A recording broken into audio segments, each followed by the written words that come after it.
sitting on the back steps of my house talking on a cordless phone, and it began to rain. And I heard thunder, and then I heard a loud crack, and a lightning bolt came out of the sky and hit my right arm. And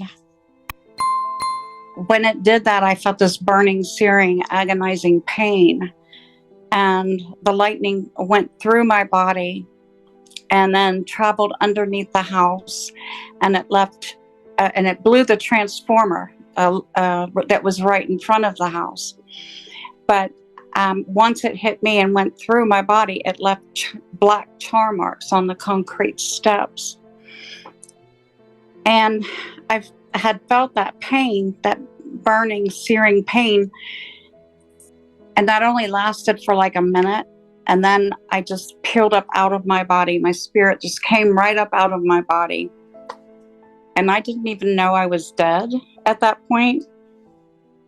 And I went into my house, and I start looking around, and I noticed that everything has this burnt gold look to it. And I looked at my curtains that were in my kitchen, and they weren't mine. And then I went into my dining room, and the furniture wasn't my furniture. It was my house, but nothing in it was mine. And I was getting very confused about what was going on. And like I said, I didn't know I was dead, so I couldn't figure out what, where people were in the house. Why was this furniture not mine? And then I heard this old time radio, and it was playing, it sounded like something from back in the 20s or 30s. And I couldn't find it. I was looking everywhere for this radio, and I thought, well, there's no power.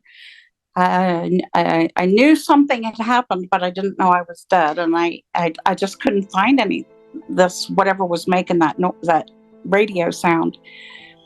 And then just about the time I started to panic, there was this huge, loving, formless presence that appeared. And I mean, he was huge. And he just filled me full of this peace and this love that I've never felt in my entire life. And I wasn't afraid anymore.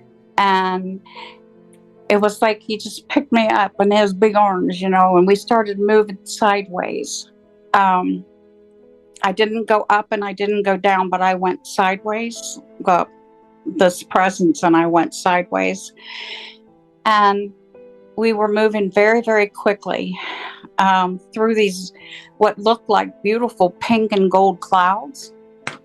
And when we got to the end of the clouds, there was it was the most beautiful garden. And the sky was blue, and the air was real sweet, and the colors were very vibrant. And it was the most beautiful thing I'd ever seen in my life. And I could hear birds singing, and the flowers were colors. I don't even have words to tell you what colors they were, but like the pinks were pinker, the reds were redder, yellows were brighter yellow, much more so than what you see here. And I still didn't know at that point that I was dead. So I really didn't know what was going on. I was kind of just going with the flow. And two men came forward. As we moved a little bit further into the garden, two men came forward and greeted me.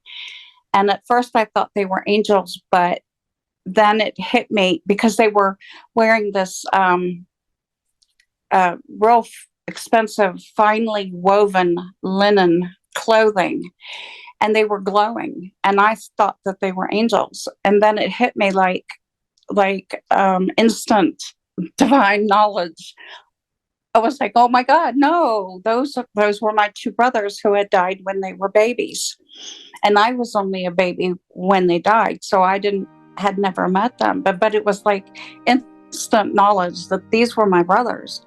And when they smiled, they looked exactly like my dad when my dad was a young man.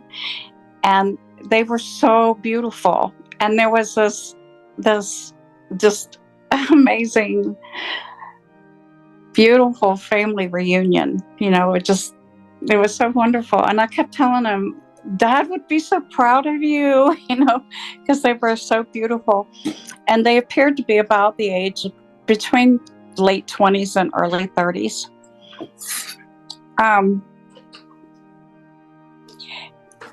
So actually, they were the ones that had to tell me I died. And when they told me I died, I was like, okay, I can do this. This is okay. Because I wasn't afraid. I felt so much love and so accepted. And that was one of the big things that I couldn't get over. And when they told me that I had died, I looked down the front of me and I could see my hair like coming down the front, and I could see my body, and I was a better version of me. And I could see my clothes and my feet. I could feel the grass. So I had all of my senses. But everything was very heightened, extremely heightened. I could see like all the way around without turning my head. And I could see far distances, great detail. And, but I looked down the front of me and I could feel the grass on my feet and this was sweet smell of like freshly cut grass. And, so, well, once they told me, I was like, okay, I can handle this. This is all right. And then, so we moved a little bit further into the garden, and there was a bunch of other people that started to gather around me, and they were like from all different time periods. The women were in these beautiful dresses, and some of the men were in fancy suits. And then there was other people that were dressed, like we dress today. So I just knew that they were from different time periods, and I knew them, but I didn't know where I knew them from. And they all gathered around, and not one of them was over, like, they were between late 20s, early 30s. So I didn't see any old people. I didn't see any sick people. I didn't see any people hurting or crying or anything like that. Everybody was young and glowy, just so beautiful. And just, it was incredible. And they just gathered around me and just loving me. And then it was time for my life review. And that's when the big, huge, loving presence went from beside me to behind me. And my brothers got on either side of me. And then all these other people, they gathered around. And it was time for my life review. And what I saw was like an old-fashioned screen. And I'm watching like a black and white movie and going really fast, like on an old-fashioned movie reel. So it's going really fast. And it was my whole life. I saw myself as a little kid, and it was just from the moment I was born all the way up until that moment that I died in my backyard. But there was, it was like over in a blink of an eye, just like a snap of a finger, and it was done. And I thought, wow, my life must be really boring because it's over so quick. And I asked my brothers, like, okay, something's missing. What's missing? Something's off here. What is it? And they just kind of grinned. They weren't going to tell me anything. And I was like, really? You're going to do this now? But they never really answered. But what I got out of it was that this huge loving presence was God. And God at that time did not take on a form. He was just a spirit. And he was huge. And all he did was love me so completely. And all of those people that were around me loved me so completely and accepted me totally. And there was no judgment at all. And I didn't know that I was supposed to be judging myself. And so they didn't judge me and I didn't judge me, and there was no judgment. And so that's why it was over so quick. And then I heard a male voice say, what you put out into the universe will come back to you. And I had never heard words like that, so I didn't know what that really meant. But then as we kept walking, it was like I felt like I was hooked up to a giant IV bottle of knowledge. There was this like divine wisdom, and I was being infused with all this knowledge, and part of that was being shown what those words meant. And